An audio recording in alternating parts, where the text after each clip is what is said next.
Our hearts are mourning today at his loss. But we will always remember him as the great man that he is, the wonderful father, the great leader, the great minister. There was just greatness all around, and so we will remember him that way, and we will not let this tragic happening overshadow who he was, and we will keep his memory alive in our community. As an author, as a writer, I will be certain to keep him alive.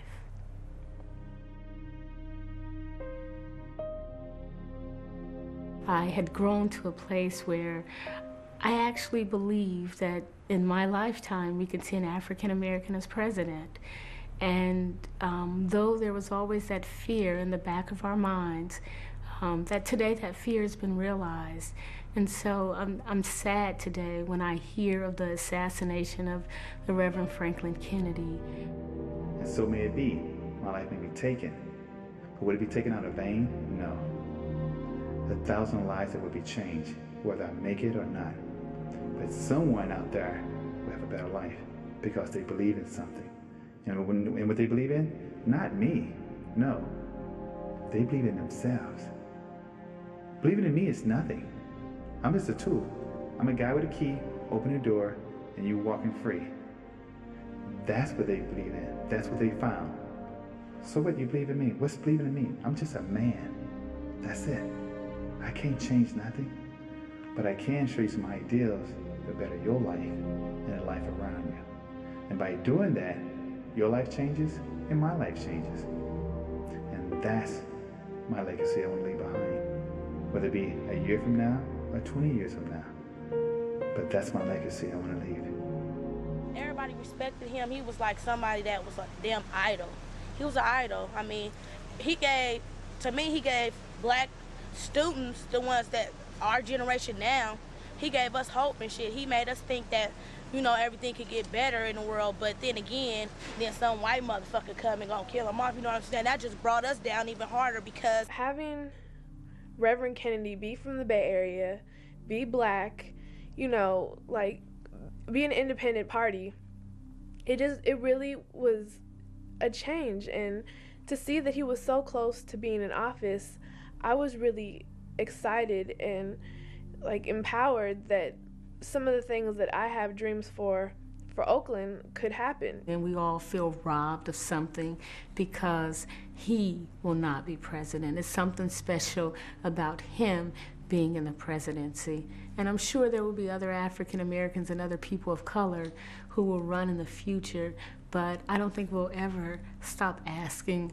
what would have been, what could have been if Franklin Kennedy were president of the United States. Reverend Kennedy always talked about equality, peace, unity, and I think this is gonna, hopefully will be strong enough as people to heed his word, even in his passing, and come together.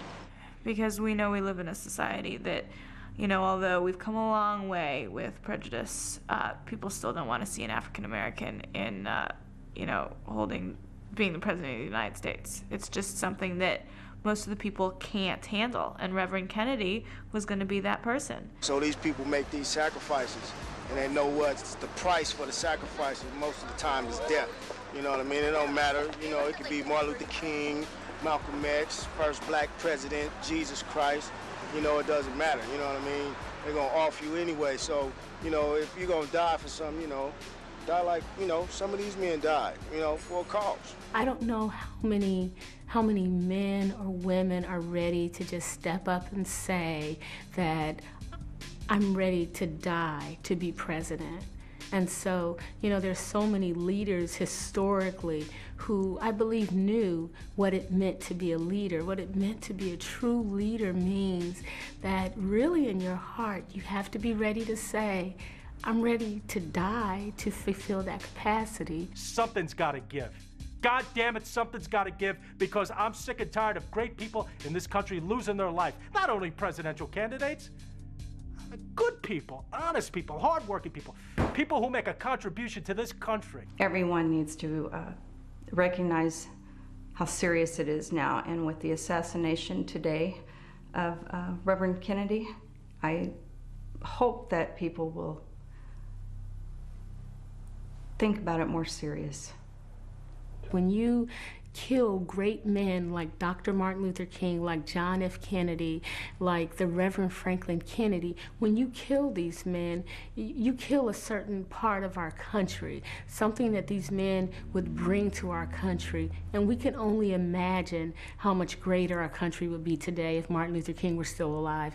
We can only imagine what great things would have come out of the Reverend Franklin Kennedy being president of this country. It might discourage people. What's the use of anything good happening whenever every time something like this, a good person comes out and really speaks up for their people, they get shot down. And who's shooting them? You know, the person behind the assassination, what's that all about? You know, who's behind that? I need you to write a story for me. It's really hard. I can't tell anyone about this. They don't have to know. There's a chance that what happened to JFK and Martin Luther King, it may happen to me. He sacrificed, just as Jesus Christ, just as Gandhi, just as Dr. Martin Luther King. Target will be wide open. Right. Sprague, radio check. A mere 1 day before the presidential election, leading candidate Reverend Franklin Kennedy was gunned down by an alleged assailant whom the FBI has identified as Walter Lee Fitzgerald. Did you remember to pick up my prescription? I forgot. I'm sorry. I'm gonna be a little late for dinner because I gotta stop and get some contacts. Have you talked to him? He didn't come home last night. There's our boy. Just tell me where he is. Give him this. It's hard to believe that the man who lived on this quiet street in Hayward, California, could turn into a calculated killer with racist motives. I'm worried about my father. Me too. It just hasn't been the same since all this happened. I won't. You can never tell your wife. You can probably ask yourself, why am I gonna tell my wife? Forensics has confirmed that the bullet killing Reverend Franklin Kennedy was fired from a gun that was in Mr. Linda Fitzgerald, possession. May we come in? It's your husband's gun? There are some things about your husband that you know nothing about. We're here to protect you. Protect me? We have reason to believe your husband may be dangerous. Dangerous? Looks like Linda has your number. I found this in his pocket. This is another loose end. I'm scared. Don't talk to anybody. Walter Lee came home this afternoon. Walter? Shot and killed his wife before turning the gun on himself.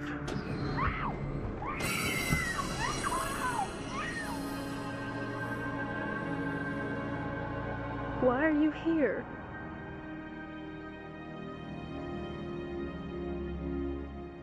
Knowledge is a powerful tool. It is why countries go to war. It is why governments are overthrown.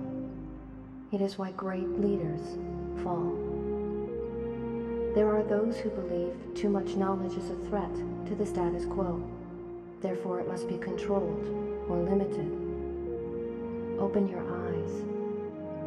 Question everything, or you could lose everything.